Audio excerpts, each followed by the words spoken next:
Héroïne révolutionnaire, considérée comme l'une des premières féministes françaises, Olympe de Gouges s'est distinguée par son célèbre texte intitulé « Déclaration des droits de la femme et de la citoyenne ».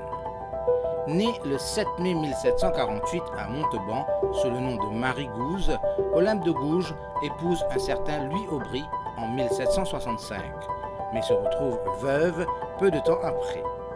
Elle choisit alors de changer son nom pour celui d'Olympe de Gouges.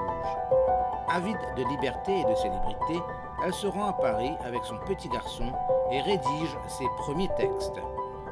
Plus que jamais inspirée par les événements de la Révolution française, elle publie des ouvrages pour l'égalité des droits et la fin de l'esclavage, jusqu'à sa fameuse Déclaration des droits de la femme et de la citoyenne, rédigée en 1791, à la suite de l'adoption de la Déclaration des droits de l'homme et du citoyen, le 26 août 1789. Elle y prône l'émancipation féminine, notamment au travers de l'égalité entre les sexes. Selon son ouvrage, la femme devrait être considérée comme citoyenne à part entière. Le préambule du texte s'adresse à Marie-Antoinette, à qui, lors de défendre jusqu'au bout le sexe malheureux. Ses actions ne se limitent toutefois pas à la condition de la femme. Olympe de Gouges s'était déjà engagée corps et âme dans la Révolution.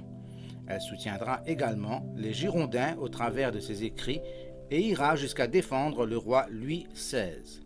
Elle sera considérée plus tard comme l'une des toutes premières féministes. Olympe de Gouges s'opposait ouvertement à l'esclavage ou encore à la peine de mort. C'est aussi l'une des premières à exprimer ses propositions concrètes en faveur de la démocratie. Après avoir soutenu Louis XVI, elle offre son appui aux Girondins au lendemain des journées de mai et juin 1793. Ses activités lui valent d'être arrêtée en juillet 1793. Condamnée à mort, Olympe de Gouges monte sur l'échafaud le 3 novembre 1793 à Paris.